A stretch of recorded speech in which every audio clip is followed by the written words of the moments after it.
14 février, on y est. Chaque année, c'est le même refrain. Chocolat, lingerie, bouquets de roses, parfums et bijoux envahissent les rayons et les spots publicitaires.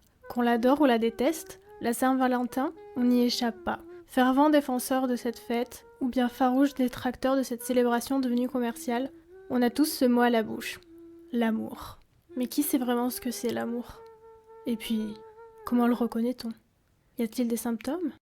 Abreuvé par les mêmes histoires d'amour dans la pop culture, je m'en suis rapidement fait une idée. Un homme, une femme, un coup de foudre, parfois non réciproque, une course-poursuite à la séduction. L'autre se rend compte qu'elle avait tort et accepte les sentiments de ce dernier. Enfin, ils vécurent heureux et eurent beaucoup d'enfants. D'autres fois, c'est tragique. L'histoire d'amour prend une dimension beaucoup plus dramatique. On s'y déchire, on pleure, on s'aime comme on se quitte. On y apprend que l'amour c'est douloureux et qu'il faut souffrir, mais que cela fait partie du jeu. On s'aime tellement qu'on se fait du mal. Suis-moi, je te fuis.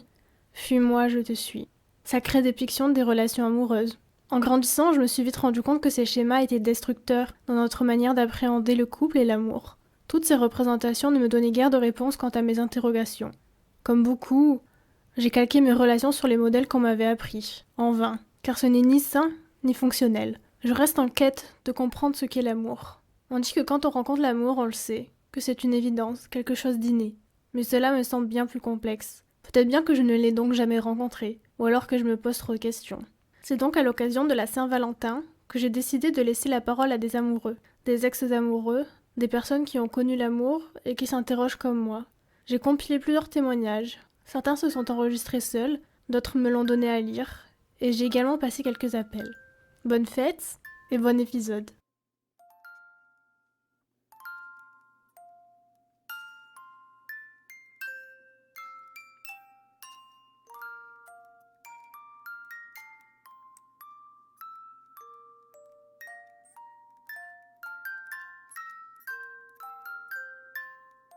Salut, moi c'est Laë, j'ai 21 ans et je suis étudiante en sciences du langage en 2e année à Paris Descartes. Du coup, je suis là pour parler d'amour. Je me suis dit que ça pourrait être intéressant de partager ma première histoire d'amour que j'ai vécue au lycée avec un garçon à distance. En fait, je me souviens du lycée comme une période une période où je me cherchais. J'étais quand même très complexée et réservée et puis un peu comme beaucoup de lycéens et de lycéennes, je pense, en vrai. Je passais pas mal de temps sur Internet.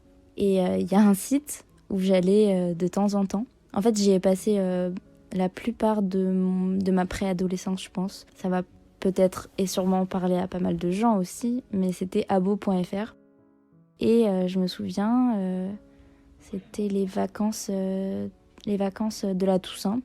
J'étais en première du coup et je m'ennuyais, je m'étais dit que j'allais aller sur Abo. Et en fait, c'est là où j'ai rencontré le garçon qui a été mon premier copain. C'était un soir, je crois qu'il était assez tard et on a commencé à parler. Déjà, je me souviens que j'allais sur ce site, mais en fait, je faisais rien dessus. Je traînais et je regardais les discussions des gens, mais je parlais avec personne. Je cherchais pas à rencontrer forcément des gens, c'était juste pour passer le temps. Je me souviens que le site, il fermait à une certaine heure, peut-être 3 heures du matin. Du coup, on s'était passé notre Snap et on avait échangé sur Snap. On a fini par se rencontrer en vrai. Donc lui, il habitait à Bourges et moi à côté, en banlieue parisienne. Du coup, il était venu sur Paris. En fait, je savais déjà que j'étais amoureuse de lui et lui, c'était pareil. Donc on savait que dès qu'on allait se voir, on allait se mettre ensemble. Je me souviens, c'était tellement gênant. Je l'attendais à la gare Austerlitz. Et déjà, on se disait, mais qu'est-ce qu'on fait on se fait un bisou, on se fait un câlin, on fait quoi? C'est trop gênant, tout ça. Et au final, on s'est fait un câlin. Je me souviens, on était vraiment tout moite, tout tremblant, trop gênant, quoi. En vrai, j'en garde un souvenir tellement innocent et mignon parce que, genre, vraiment, on était jeunes et c'était super mignon. Et donc après, il a passé quelques jours chez moi, tout ça, et c'est devenu vraiment mon copain pour de vrai, quoi. Donc on se voyait quand on pouvait. Des fois, ça arrivait qu'on se voit un week-end, donc des fois c'est moi qui allais chez lui, lui qui allait chez moi. Et surtout, principalement les vacances, en fait. Donc ça a duré comme ça 1 an et c'était vraiment une relation super saine et surtout c'était ma première expérience en fait et lui aussi. Donc c'est vrai qu'on a découvert pas mal de choses ensemble. C'est avec lui que j'ai fait ma première fois, c'est avec lui que j'ai commencé à être végétarienne. C'était vraiment la période où je commençais à me construire réellement. Puis après avoir obtenu mon bac, on est allé vivre à Orléans pour nos études, tous les deux, parce qu'on en avait marre de la distance et que j'avais envie d'être avec lui plus souvent. J'avais peur surtout que ça brise notre relation. Donc on s'est installés et pour moi c'était vraiment un truc de ouf parce que j'avais à peine 18 ans, j'avais eu mon bac et je vivais avec mon copain avec qui de base j'étais à distance. Donc pour moi c'était ouf. Mais en fait c'est vrai qu'on était jeunes quand même. Parce qu'il y a peu de gens à 18 ans, même s'ils sont en couple, ils vont pas vivre ensemble. Sauf que le truc, c'est qu'on n'avait pas tellement le choix, en fait. C'était soit la distance, soit on emménage ensemble. C'était tout ou rien, en fait. En y repensant, j'ai l'impression que j'ai un peu commencé ma vie d'adulte, entre guillemets, avec lui aussi. Parce que j'étais plus chez mes parents et lui non plus. Enfin, surtout, moi, ça me changeait totalement de ma vie quand je vivais avec mes parents dans ma chambre et j'avais pas grand-chose à faire à part étudier, en fait. Du coup, là, il fallait tout faire. Ah, et il y a un truc aussi que je trouve trop marrant, même encore aujourd'hui, c'est que on a quasiment dit à personne, pendant un moment en fait, où on s'était rencontrés parce qu'on n'assumait pas que c'était abo, quoi. Enfin, c'était un peu la honte. Du coup, on disait que c'était sur les réseaux sociaux, on avait même dit que c'était sur Spotify, enfin, bref. Désolée à ma meilleure amie. Je sais plus si je te l'avais dit ou pas. Mais ouais, c'était sur abo.fr. Du coup, petite révélation dans le podcast. Ouh. Notre relation, elle s'est terminée un peu avant qu'on finisse notre L1. Parce que En fait, je pense qu'il y a une sorte de routine qui s'était installée. Et c'est vrai que... En fait, comme c'était ma première relation, j'avais j'avais rien connu avant lui, à part une crush de ouf au lycée. C'était une fille, j'étais vraiment... C'était pas de l'amour, en fait. Avec du recul, je me suis rendu compte que c'était pas vraiment de l'amour, c'était genre... Je l'idéalisais de ouf, en fait. Et je pense que c'est... Enfin, en fait, je vais expliquer aussi un peu ma vision de l'amour, mais du coup, pendant longtemps, j'ai cru que c'était de l'amour, mais je pense finalement que c'en était pas. Ou alors c'était un amour beaucoup moins fort que ce que j'ai vécu avec mon copain de l'époque.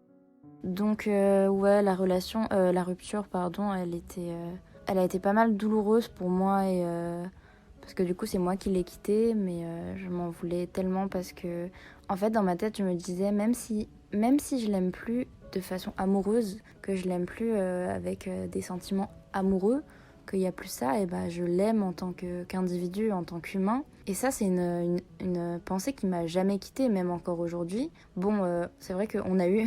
En fait, il y a eu une période où on se détestait. Enfin, surtout, je pense qu'il y avait beaucoup de haine. Enfin, il avait ses raisons d'être énervé, on va dire, et de m'en vouloir. Pendant un bon moment, c'était assez chaotique entre nous. Et finalement, avec le temps... avec le temps principalement en fait, on a réussi à se reparler et à garder un bon contact en fait. Enfin maintenant vraiment c'est mon pote, c'est une personne à qui je tiens et à qui je souhaite plein de bonheur et tout. Il va trouver ça cringe ça se trouve, mais non en vrai on s'est déjà dit qu'on se souhaitait d'être heureux mutuellement en fait. De mon côté il y a eu énormément de culpabilité parce que même si du coup j'étais plus amoureuse, je l'aimais. Parce que j'aimais la personne qu'il était et il avait beaucoup compté pour moi et c'était aussi mon meilleur ami en fait, donc c'était très dur et je m'en voulais trop quoi de l'avoir blessé parce que c'était pas du tout mon intention. Moi c'était la personne à qui pour moi c'était la personne qui comptait le plus pour moi et j'avais blessé cette personne là et c'était horrible.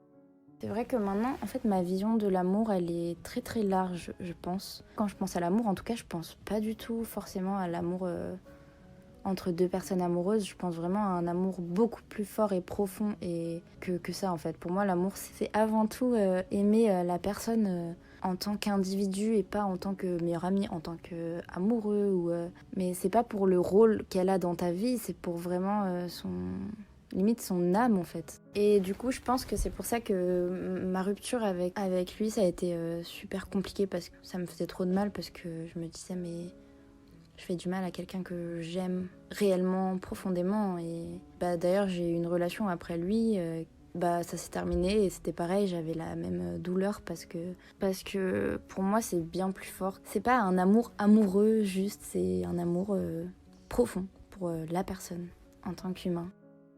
Ma première relation, j'ai vraiment l'impression qu'elle m'a fait énormément... Elle m'a énormément appris. Et surtout, je suis trop contente parce que aujourd'hui, on est en bon terme. Je me souviens, c'est lui qui me l'avait dit, mais il m'avait dit que c'est trop cool parce qu'on s'est vu un petit peu grandir et on se voit encore grandir aujourd'hui. Et voilà, quoi, c'est trop cool. On a fait la paix et je suis contente de pouvoir me dire que je parle encore à mon premier amour et on est potes même. Et voilà. L'amour, c'est vraiment trop bien quand c'est sain. Je pense que j'ai dit à peu près tout ce que je voulais dire et voilà, merci à Thérapie Session d'avoir écouté et partagé mon histoire et merci à ceux qui écouteront. J'espère que ça vous réchauffera le cœur un petit peu pour la Saint-Valentin. Voilà, bisous, c'est tout pour moi.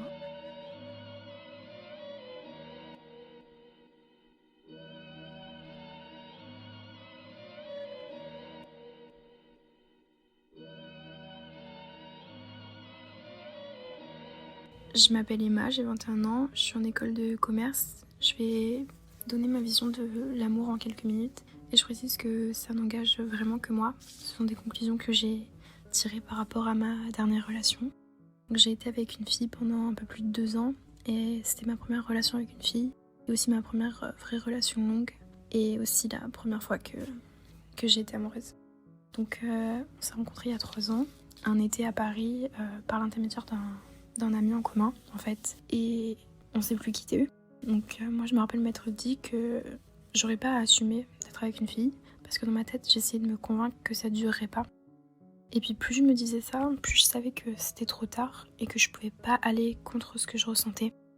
Donc finalement quand j'ai compris que l'amour te laisse pas le choix et que tu dois l'accepter, tu comprends que ça en vaut vraiment la peine. Et au risque de paraître cliché, c'est vrai que ça vaut le coup d'attendre en fait, de patienter. Parce que quand ça te tombe dessus, entre guillemets, t'es pas préparé et je pense que c'est la meilleure des sensations.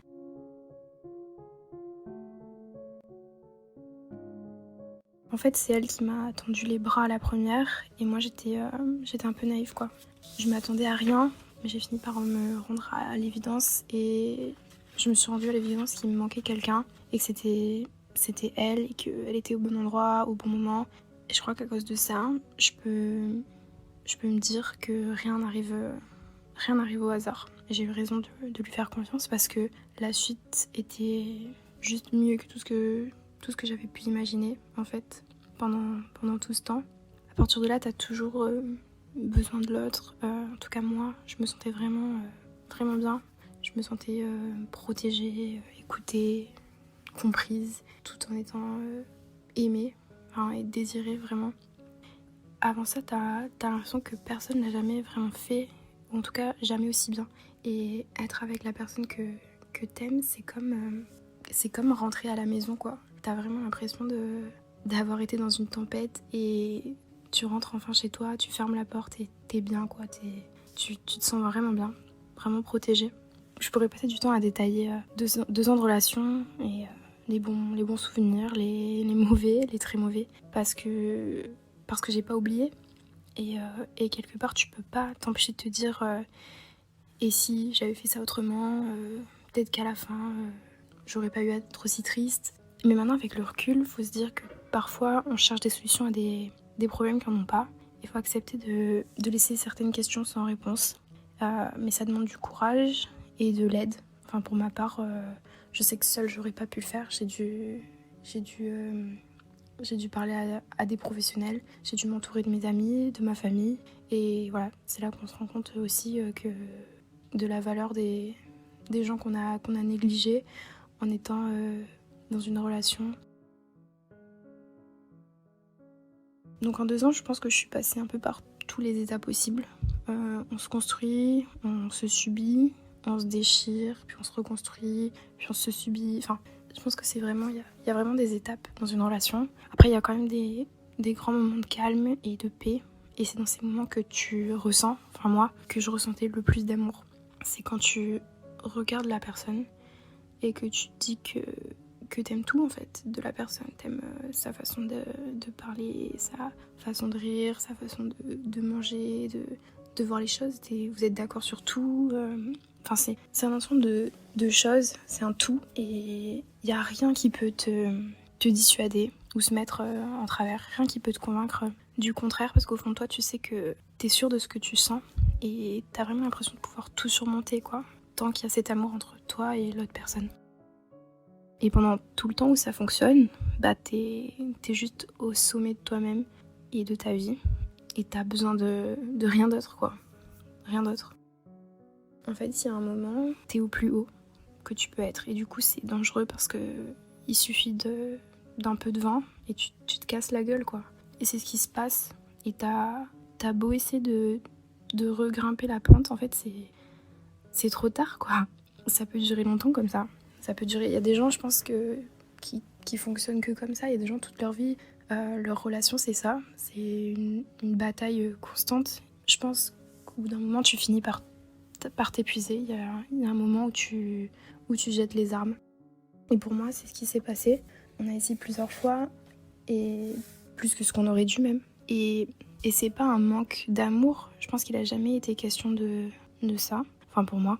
Je parle pour moi parce que moi, c'est ce que je ressens. Il y a un moment, il faut réaliser que l'amour suffit plus. Et en vrai, j'ai du mal à croire qu'il y a des relations qui se terminent parce qu'il n'y a plus d'amour. Je suis quelqu'un de passionnel et je crois que quand c'est vrai, ça s'en va jamais vraiment. Jamais petit à petit, jusqu'à ce qu'il reste rien. Je crois pas à ces choses-là, c'est pas vrai. Parce que sinon, pour moi, ça veut dire que dès le départ, il y avait pas... C'était pas vrai, quoi. Et d'un autre côté, je pense qu'en misant trop sur la passion, la relation se développe pas sainement. Et en voulant ne faire plus qu'un avec l'autre, t'oublies que t'es une personne à part entière et que tu dois exister aussi par toi-même et pour toi-même. Et c'est cette symbiose, en fait, qui finit par te détruire. Et le seul moyen de s'en sortir, c'est de retomber amoureux de toi-même.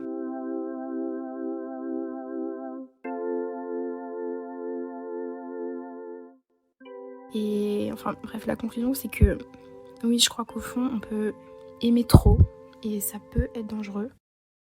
C'est vrai que j'ai pas vraiment de conseils à donner pour une relation saine, mais j'ai pu tirer en tout cas une leçon en particulier de la mienne, c'est que il faut jamais s'oublier en tant que personne à part entière. Il faut faire confiance au destin et se dire que les choses arrivent parce qu'elles doivent arriver. Moi, c'est comme ça aussi que ça m'a permis d'affronter toutes les retombées en fait. Et que l'amour, ça doit vraiment rester un luxe et ça doit jamais nous définir. Valentine's Day.